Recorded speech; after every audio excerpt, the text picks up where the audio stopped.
under 8.1? Yeah. So we Excellent. So we'll go on to appointments. John Air.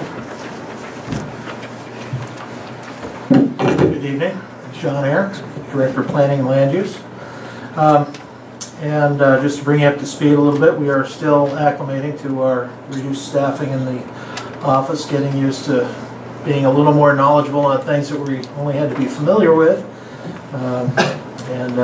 It's been good. As the weather has warmed, of course, we've become a little more busy. So it feels good actually to see people coming in and trying to get things developed and built. Of late, we've been doing a little bit more zoning enforcement than we have in the past. There have been, perhaps that's due to more violations, maybe more time to actually go out and observe, and maybe the warmer weather has caused some people to go out and actually see things, because oftentimes those don't originate with our office. They often originate with people calling in, having witnessed something. But there have been a few abandoned properties as well. The code enforcement officers have been getting in contact with the banks or management companies that own those properties and getting them to clean them up and maintain their properties.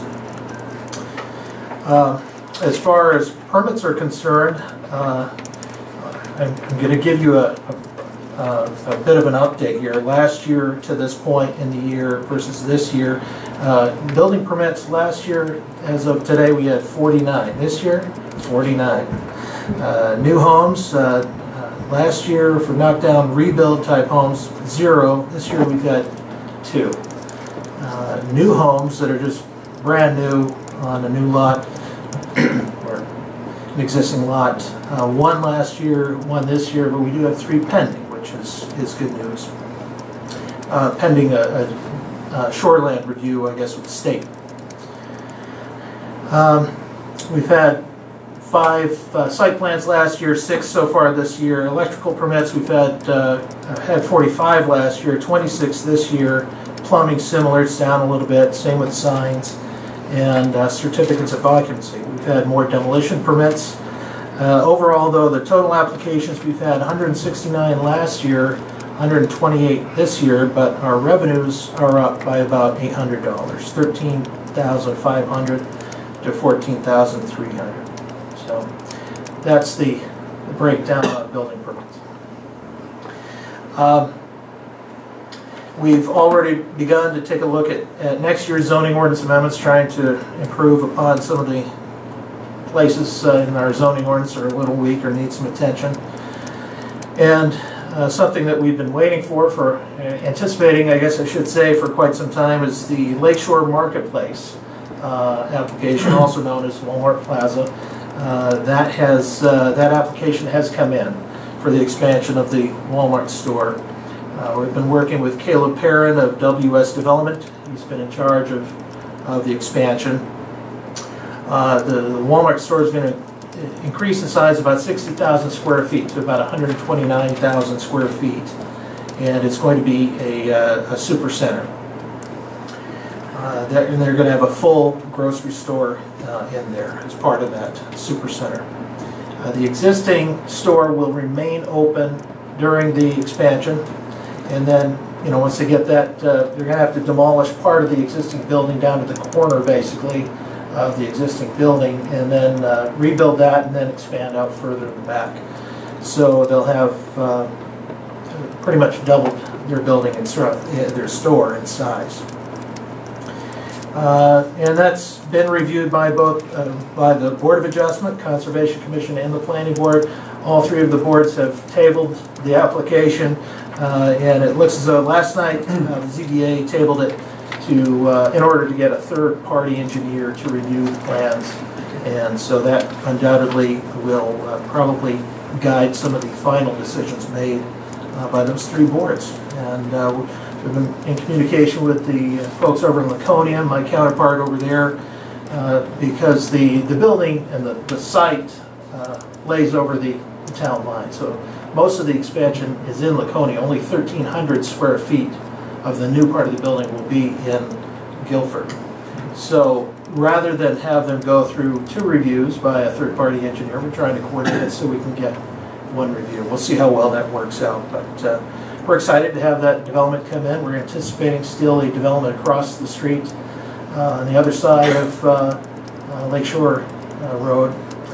They're working on getting tenants still, but they did make a presentation at the planning board last fall for about 150,000 square foot retail building. So we'll see if that materializes or not. Any questions? Is the potential new tenants public information? No. You mean the across the street or in the In Lakeshore? the yeah. Yeah. They don't have any new tenants yet. They are planning on relocating the Dollar Tree store and the On the other side.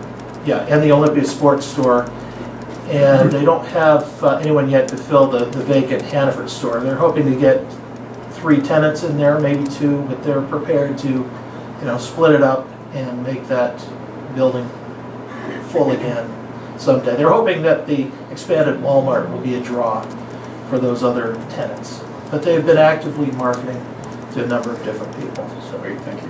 to my knowledge, they don't have any official Please sign anyone up. signed up yet. Thank you, John, very much. You're welcome. Appreciate it. Thank you. All right, we'll move on to Jeff Rose, finance update.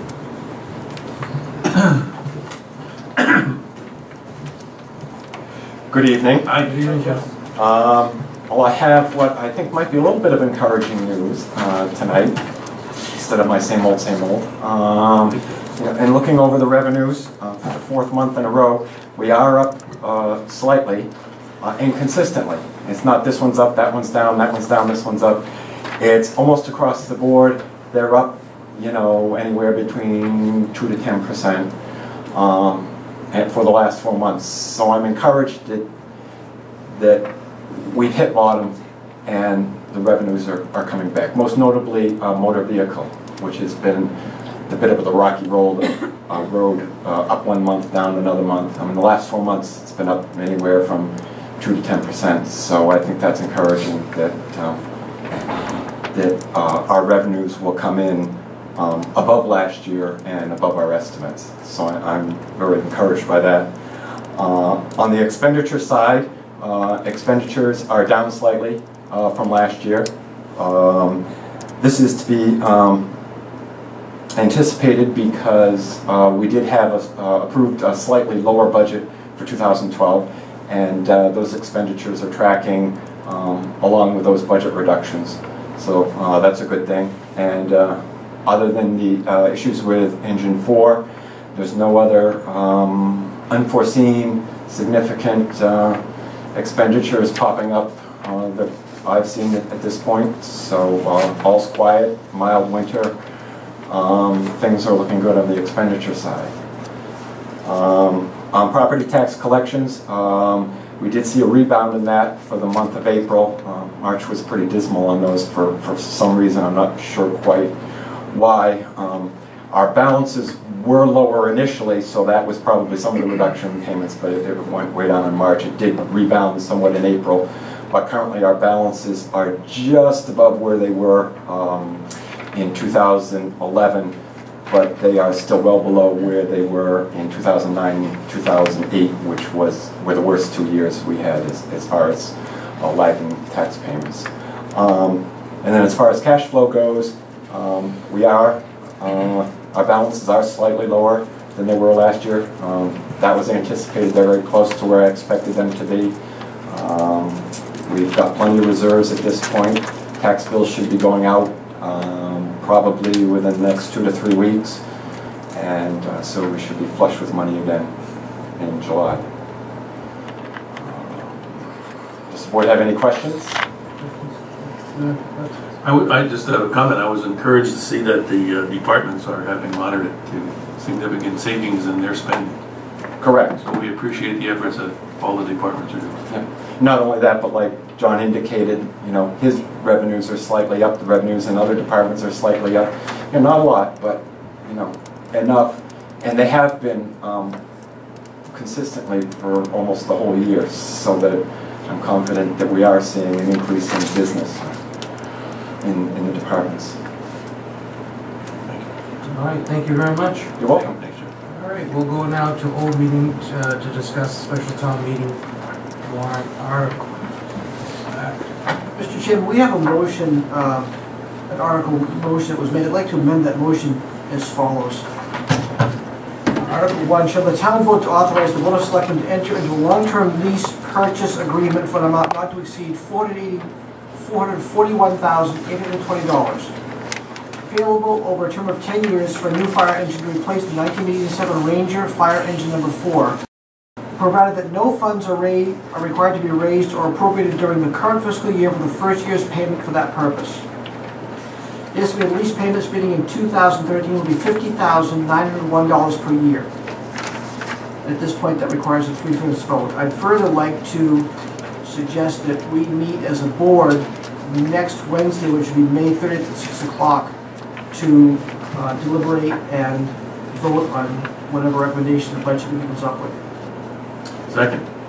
Okay, having a first and a second, I'll ask some comments. Kevin? The only thing that this does is it changes the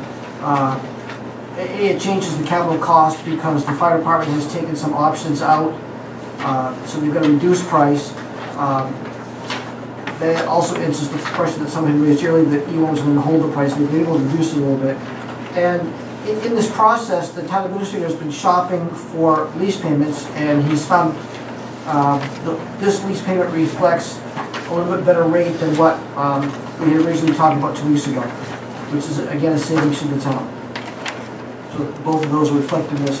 And my understanding is that even if the town does authorize this agreement, we make it, we will be able to shop the lease more before we actually commit to anybody. So we can, this potential savings there that will benefit the town. Scott, did you have any comments on that?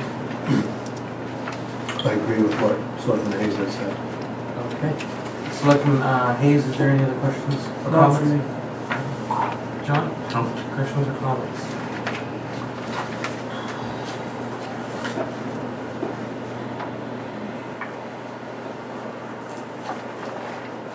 Okay. So, there's a first and a second. Is there any other questions or comments? Hearing none. All those in favor of Article 1 amended as Selectman Hayes has motion? Aye. Aye. Aye. All those opposed? Motion carries. All right, we'll go on to wildlife habitat restoration contract with Kimball Wildlife Forest. Let me get my paperwork straight, please.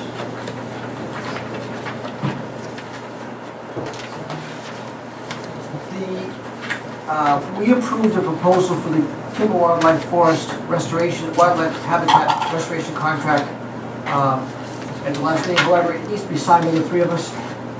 So I'd like to move that we bring that contract up again and move for its approval so that we can sign it again tonight. Second. Having a first and a second, any questions or comments? Hearing none, all those in favor? Aye. Aye. We'll move on to new business acceptance of a donation. I move to accept the following donations, and I will read them because it's a credit to everyone who's donated. $80.02 in cash contributions for child car seats. $100 from Franklin Savings Bank for the Bicentennial Fund. $100 from Watermark Marine for the Bicentennial Fund. $24 from Thomas and Karen Bates for the Bicentennial Fund. $75 from John and Sandra Beelan for the Bicentennial Fund. $15 from Wayne and Carol Hall for the Bicentennial Fund. $30 in cash from the Bicentennial Fund. $25 from Maureen Peterson for the Fire Training Center. $400 from the Lakes Region Mutual Fire Aid for the Fire Training Center. $25 from Eleanor Lewis for the Fire Training Center. $150 from William Firth for the Fire Training Center. $23.02 cash for the Fire Training Center. $350 from the Guilford Rotary for the Cemetery Restoration Fund. $500 from the New Hampshire Local Government Center for a Health and Safety Grant. $4,593 from Meadowbrook Musical Arts Center for Meadowbrook Lane streetlights. And as our policy, I'd like to make sure that these people are all recognized for their contributions with a thank you note. Second with a personal thank you. Having a first and a second, is there any other questions or comments?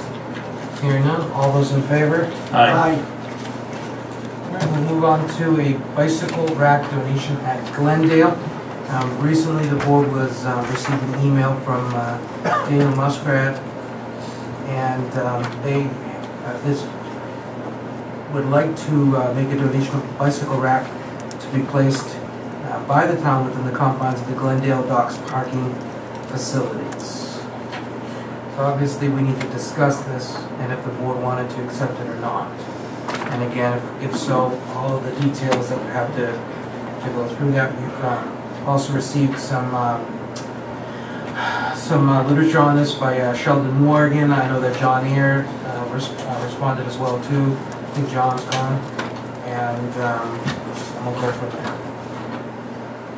Well, A, I think it's a wonderful idea. It's a great contribution. I have a couple of questions. Is Sheldon here this evening? Yep.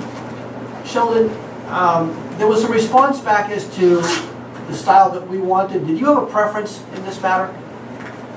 No, I did not. I was thinking more toward metal over wood, strictly because of the maintenance aspect, That would be my preference, yes. which I think was plate 2. I only knew about the wood one, I didn't see any others. Okay, I thought there were 3, and I thought plate 2 was the metal one, and I could be wrong. I would It's just prefer the metal if we could do that. PDF. Yeah. There were two proposed metal units and one proposed wood unit. Okay. One was a tubular, the other was more of a slats. Right. At this point, do we move to authorize the acceptance, and then we'll accept it when the bike rack is in place? Yeah, I think what I'm looking for tonight is the board's preference. Sheldon and I have been out there, and we think it would be, as far as the location, to be put on the pavement, probably near the fence where the State Department of Safety building is. So we can work that out. But what we need from the board is your preference in terms of the wooden unit or one of the 2 metal units. And the pictures are very fuzzy when they were reproduced, but this is your traditional slats on the metal, and then this is probably more of the bigger trend in bicycle racks these days, which is the tubular, round tubular. So like the tubular would hold less bicycles, is that true? Looks like it's only 4, or you would double them up or what? You do one on each side, so there's at least 8, but there's not a lot of bicycle use anticipated anyways. That's what's so surprising about the gift. But Yep. the gift portion of the metal. I don't think it would be overutilized if we get the smaller one, but it's a matter of preference, I think. I would have a couple questions if the board doesn't mind before we make any kind of. I guess one of the questions is we have a Glendale committee. Sorry. We have a Glendale committee for this very reason, to be able to, look at donations and things like this and see how we go. I'm wondering if we have received any word from anybody from the Glendale committee. I've notified all the members of the committee of this offer. Mr. Eyre, who's a member of the committee, did provide some feedback. Mr. Morgan and I have been out to the site. Other than that, I have not received any feedback from any of the other members of the committee.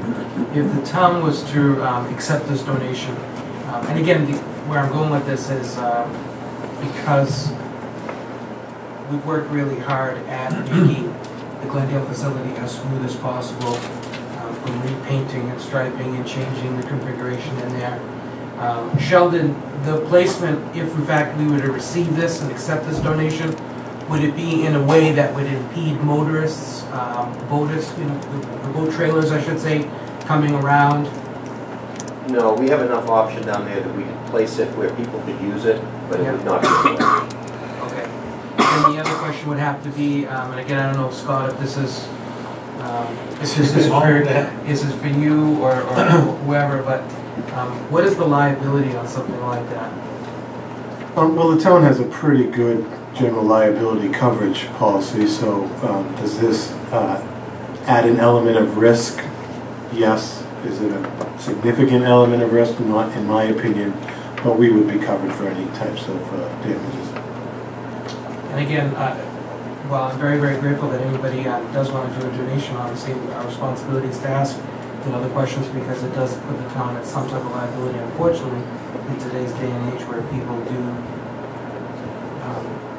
use everything at their disposal. I also wonder too, if having bicycles down there, if it, would pose again, I'm looking at thefts, having to call the police department, things like that, doing reports like that. That's something that also we'd have to factor in. Yes. Chief, do you have any concerns? Chief Keenan? No. Okay. This was your opportunity, Chief. Sheldon, do you have any concerns? No, my only concern was that they were looking to put it on the grass area.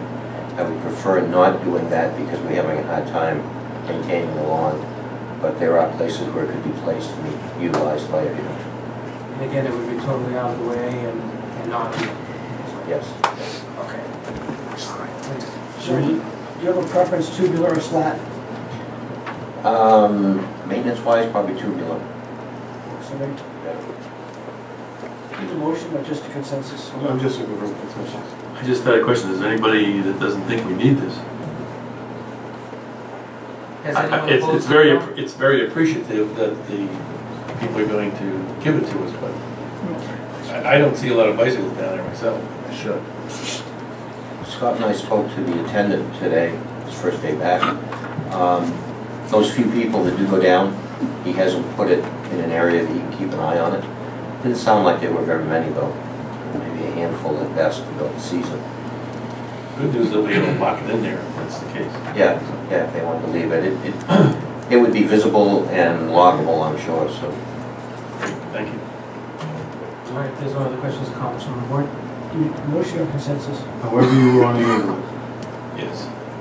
So, it would be my opinion that we go with the tubular rack. Is that first? If you want to do this first, I move we authorize the purchase of the tubular rack as a donation, and we'll accept it when it's installed. Second. Having a first and a second, is there any questions or comments? Hearing none, all those in favor? Aye.